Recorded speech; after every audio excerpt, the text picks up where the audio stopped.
Mask man Chinnaiah ಇಲ್ಲಿ ನೂರಾರು ಶವಗಳನ್ನ ನಾನು ಊತಿಟ್ಟಿದ್ದೀನಿ ಅಂತ ಒಂದಷ್ಟು SIT ಮುಂದೆ ಹೋಗಿ SIT ತನಿಖೆ ಆರಂಭಿಸಿದ್ರು. ಅದಾದ್ಮೇಲೆ ಏನಾಗ್ತದೆ ಸರ್? ಸಮಯ ಏನಾಗಿರ್ಬೋದು ಸರ್? 5:30 6 ಗಂಟೆ ಒಳಗೆ ತಗೊಂಡು ಬಂದು 4-5 ಬಾಡಿ ತಗೊಂಡು ಬಂದು ಹಾಕ್ತಾ ಇದ್ರು. ಅದಾದ್ಮೇಲೆ ನೀವೆಲ್ಲೂ ಕಂಪ್ಲೇಂಟ್ ಕೊಡೋ ಅಂತ ಪ್ರಯತ್ನ ಎಲ್ಲೂ ಮಾಡಿಲ್ವ?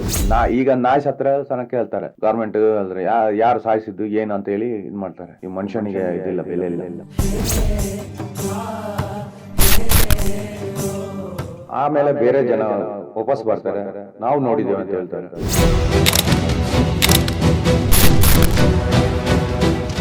ಯಾಕೆ ನಿಮಗೆಲ್ಲ ಇದೆಲ್ಲ ಬೇಕು? ನೀವು ಮನೆ ಮಠ ಮಾರ್ಬೋದು, ನಿಮ್ಗೆ ಆ ತರ ಬರುತ್ತೆ. ನಿಮ್ಗೆ ಬೇಡದಿದೆ ವಿಷಯ. ಎಲ್ಲ ಹೆಣ್ಣಿನ ಶವ ಅಂತಾನೆ ಗೊತ್ತಾಯ್ತು. ಹೆಣ್ಣಿನ ಶವ ಆಯ್ತು. ಆದ್ಮೇಲೆ ನೀವೆಲ್ಲೂ ಕಂಪ್ಲೇಂಟ್ ಕೊಡೋ ಅಂತ ಪ್ರಯತ್ನ ಎಲ್ಲೂ ಮಾಡಿಲ್ವ? ಇಲ್ಲಿ ಯಾವ್ದು ಏನ್ ಕೊಟ್ರೆ ಇಲ್ಲಿ ಕಂಪ್ಲೇಂಟ್ ಅಂತ ಯಾವ್ದು ಇದು ಮಾಡಲ್ಲ. ಪೊಲೀಸ್ ಅವರಾಗ್ಲಿ ಯಾರಾಗ್ಲಿ ನಮಗೇನೆ ಎದುರ್ತಾರೆ. ನಿಮ್ಮ ಬಳಿ ಬಂದು ಒಂದು ಸ್ಥಳ ಮಾಜೂರು ಪಡಿಸೋದಕ್ಕೆ ಏನಾದ್ರು ಬಂದ್ರೆ ನೀವು ಆದ್ಮೇಲೆ ನೀವೆಲ್ಲೂ ಕಂಪ್ಲೇಂಟ್ ಕೊಡೋ ಅಂತ ಪ್ರಯತ್ನ ಎಲ್ಲೂ ಮಾಡಿಲ್ವ? ಎಲ್ಲಿಕ್ಕಂತ ಹೋದ್ರೆ ಅವನು ಮರು ದಿವಸ ಇರುವುದಿಲ್ಲ. SIT ತನಿಖೆ ಆರಂಭಗೊಂಡಿದ್ದೆ ಚಿನ್ನಯ್ಯನ ಒಂದು ಹೇಳಿಕೆ ಮೇಲೆ. ಅವರನ್ನು ಎದುರಿಸಿದ್ರು. ಊತಾಕಿದ ಒಂದು ಸ್ಥಳ, ತೋರಿಸಿದ ಒಂದು ಸ್ಥಳ.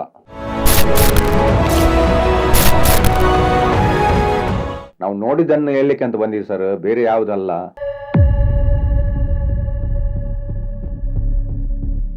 ನಮಸ್ಕಾರ. ಧರ್ಮಸ್ಥಳ ಪ್ರಕರಣಕ್ಕೆ ಸಂಬಂಧಿಸಿದಂತೆ ನಾವು ಇವತ್ತು ಇರ್ತಕ್ಕಂಥದ್ದು ಪಾಂಗಳ ಗ್ರಾಮದಲ್ಲಿ ನಾವಿದ್ದೀವಿ. ನಿಮಗೆ ಕಳೆದಲ್ಲಿ ನಾವು ತಿಳಿಸ್ಕೊಟ್ಟಿದ್ದೀವಿ. ಕಳೆದ ಒಂದು 5-6 ತಿಂಗಳ ಹಿಂದೆಗಳಲ್ಲಿ ಸತ್ತವಾಗಿ ಇಲ್ಲಿ ನಡೀತಾ ಇರತಕ್ಕಂಥ ಒಂದು ಕೃತ್ಯಗಳ ಬಗ್ಗೆ ಒಂದಷ್ಟು ಮಾಹಿತಿಗಳನ್ನ ನಿಮಗೆ ಸುದ್ದಿಗಳಾಗಿ ನಿಮ್ಮ ಮುಂದೆ ಇಟ್ಟಿದ್ವಿ. ಅದೇ ಪ್ರಕರಣಕ್ಕೆ ಸಂಬಂಧಿಸಿದಂತೆ ಈಗಾಗಲೇ SIT ತನಿಖೆ ಆರಂಭ ಆಗಿ ತುಂಬಾ ದಿನಗಳಾದರೂ ಕೂಡ ಅಲ್ಲಿ ಯಾವ ರೀತಿ ತನಿಖೆ ಆಗ್ತಿದೆ ಅಂತ ಇವತ್ತಿಗೂ ಕೂಡ ಯಾರಿಗೂ ಗೊತ್ತಿಲ್ಲ. ಆದ್ರೆ ಕೆಲವು ಮಾಧ್ಯಮಗಳಲ್ಲಿ ಊಹಾಪೋಹಗಳಂತ ಒಂದಷ್ಟು ಸುಳ್ಳು ಸುದ್ದಿಗಳನ್ನ ಹಬ್ಬಿಸ್ತಾ ಇದ್ದಾರೆ. ಆ ಕಾರಣಕ್ಕೆ ನಾವು ಇವತ್ತು ಖುದ್ದಾಗಿ ನಾವು ಈ ಒಂದು ಧರ್ಮಸ್ಥಳ ಗ್ರಾಮಕ್ಕೆ ನಾವು ಬಂದು ಇಲ್ಲಿನ ಒಂದಷ್ಟು ಯಾಕೆಂತಂದ್ರೆ ಅದಕ್ಕೆ ತಿಳಿದಿರತಕ್ಕಂಥದ್ದು ಕೆಲವು ಜನರಿದ್ದಾರೆ, ಅವ್ರನ್ನ ಮಾತಾಡ್ಸುವಂತ ಪ್ರಯತ್ನ ಮಾಡೋಣ. ಸರ್ ನಮಸ್ತೆ. ನಮಸ್ತೆ. ನಿಮ್ಮ ಹೆಸರು ಸರ್? ತುಕಾರಾಮ್ ಗೌಡ ಅಂತ ಹೇಳಿ. ಓಕೆ ಸರ್, ಈಗಾಗಲೇ ನಿಮ್ಗೆ ತಿಳಿದೇ ಇದೆ, ಲಾಸ್ಟ್ ಏನು ಮಾಸ್ಕ್ ಮ್ಯಾನ್ ಚಿನ್ನಯ್ಯ ಇಲ್ಲಿ ನೂರಾರು ಶವಗಳನ್ನ ನಾನು ಊತಿಟ್ಟಿದ್ದೀನಿ ಅಂತ ಒಂದಷ್ಟು SIT ಮುಂದೆ ಹೋಗಿ SIT ತನಿಖೆ ಆರಂಭಿಸಿದ್ರು. ಬಂಗ್ಲೆಗುಡ್ಡೆ ಅಥವಾ ಒಂದಷ್ಟು ಬೇರೆ ಬೇರೆ ಕಡೆಗಳೆಲ್ಲ ಒಂದಷ್ಟು ಅವಶೇಷಗಳು ಸಿಕ್ಕಿದ್ದು ಕೂಡ ನಿಜ. ಅದಾದ್ಮೇಲೆ ಏನಾಗ್ತದೆ ಸರ್? ಅದಾದ್ಮೇಲೆ ನಾವು ನೋಡಿದ್ದೇವೆ ಅಂತ ಹೇಳಿ ನಾವು ಹೇಳಲಿಕ್ಕೆ ಅಂತ ಹೋಗಿದ್ದೇವೆ.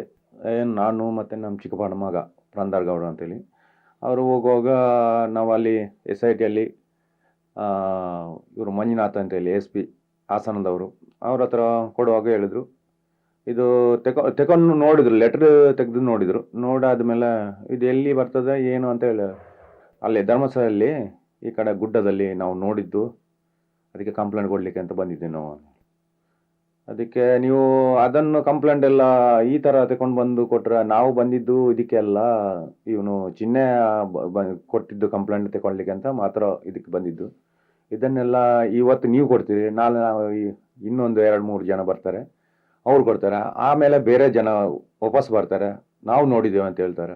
ನಮಗೆ ಇದೇ ಕೆಲಸ ಅಲ್ಲ ಮತ್ತೆ ಅಂತ ಹೇಳಿದ್ರು. ಆಮೇಲೆ ಅವನು ಪ್ರಂದರ ಹೇಳ್ದ, ನಮ್ಮ ಚಿಕ್ಕಪ್ಪನ ಮಗ ಹೇಳ್ದ, ಸರ್ ಬಟ್ಟೆ ಎಲ್ಲ ಅದನ್ನು ಬಟ್ಟೆ ಉಂಟು, ಒಳ ಉಡುಪು ಅದು ಎಲ್ಲ ನೋಡಿದ್ದೇವೆ, ಅಲ್ಲಿ ಉಂಟು ಬಟ್ಟೆ ತುಂಬ ಗುಡ್ಡೆಯಲ್ಲ.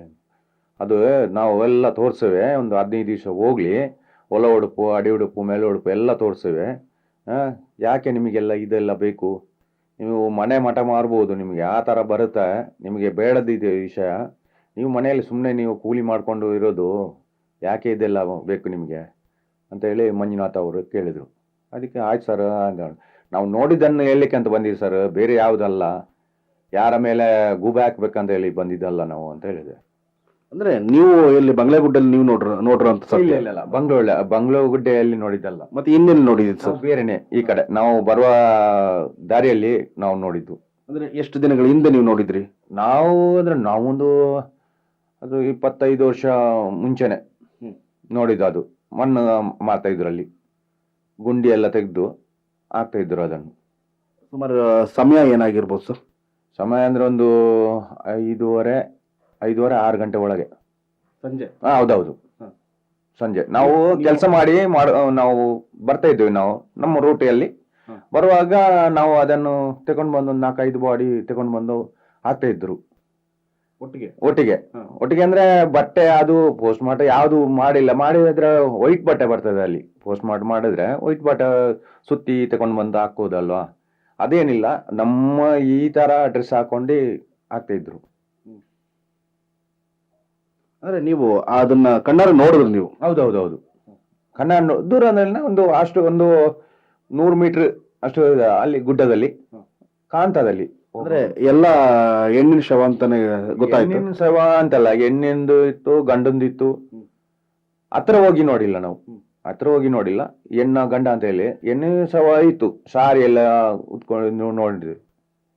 ಅದಾದ್ಮೇಲೆ ನೀವೆಲ್ಲೂ ಕಂಪ್ಲೇಂಟ್ ಕೊಡೋ ಅಂತ ಪ್ರಯತ್ನ ಎಲ್ಲೂ ಮಾಡಿಲ್ವ ಸರ್? ಕಂಪ್ಲೇಂಟ್ ಯಾರು ತಗೊಳ್ತಾರೆ? ಇಲ್ಲಿ ಯಾವ್ದು ಏನ್ ಕೊಟ್ರೆ ಇಲ್ಲಿ ಕಂಪ್ಲೇಂಟ್ ಅಂತ ಯಾವ್ದು ಇದು ಮಾಡಲ್ಲ.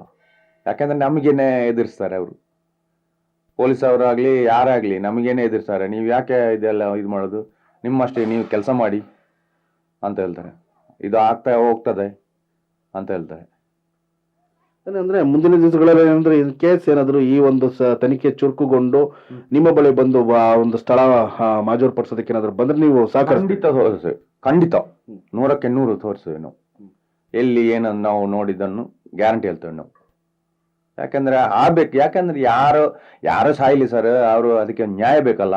ಯಾಕೆ ಸತ್ರು ಏನಂತ ಬೇಕಲ್ಲ, ಯಾವ್ದು ಇಲ್ಲ ಇಲ್ಲಿ ಕೇಳಲಿಕ್ಕೆ. ಈಗ ನಾಯಿ ಸತ್ರ ಸನಕ್ಕೆ ಹೇಳ್ತಾರೆ ಗೌರ್ಮೆಂಟ್, ಅಂದ್ರೆ ಯಾರು ಸಾಯಿಸಿದ್ದು ಏನು ಅಂತ ಹೇಳಿ ಇದು ಮಾಡ್ತಾರೆ. ಈ ಮನುಷ್ಯನಿಗೆ ಇದಿಲ್ಲ, ಬೆಲೆ ಇಲ್ಲ. ಆ ಥರ ಆಗಿದೆ ಇಲ್ಲಿ ನಮಗೆ. ಅಂದ್ರೆ ನೀವು ಕಂಡಂತೆ, ಯಾಕಂದ್ರೆ ನೀವು ಇದೇ ಆಗಿರೋದ್ರಿಂದ, ಸೊ ನೀವು ಕಂಡಂತೆ ಚಿಕ್ಕ ವಯಸ್ಸಿಂದ ಧರ್ಮಸ್ಥಳದಲ್ಲಿ ಒಂದಷ್ಟು, ಯಾಕಂದ್ರೆ ನಮಗೆ ಮಾಹಿತಿ ಬಂದ ಪ್ರಕಾರಕ್ಕೆ ಏನಂತಂದ್ರೆ ಒಂದಷ್ಟು ಕೃತ್ಯಗಳು ನಡೀತಾನೆ ಬಂದಿದೆ. ಸಾಕಷ್ಟು ವರ್ಷಗಳಿಂದ ಇಲ್ಲಿ ಅಸಹಜ ಸಾವುಗಳು ಅಂತ ಬಿಂಬಿಸ್ತಾ ಬಂದಿದ್ದಾರೆ. ಏನೋ ದೂರದಿಂದ ಬರುವಂತ ಭಕ್ತಾದಿಗಳನ್ನ ಇವರು ಸಾಯಿಸಿ ಒಂದಷ್ಟು ಇವರು ಪ್ರಕರಣಕ್ಕೆ ಹೊಂದಿಕೊಂಡಂತೆ ಒಂದು ಹಗರಣಗಳು ಮಾಡ್ತಾ ಇದ್ರು ಅಂತ ಕೇಳ್ಪಟ್ಟಿದ್ವಿ.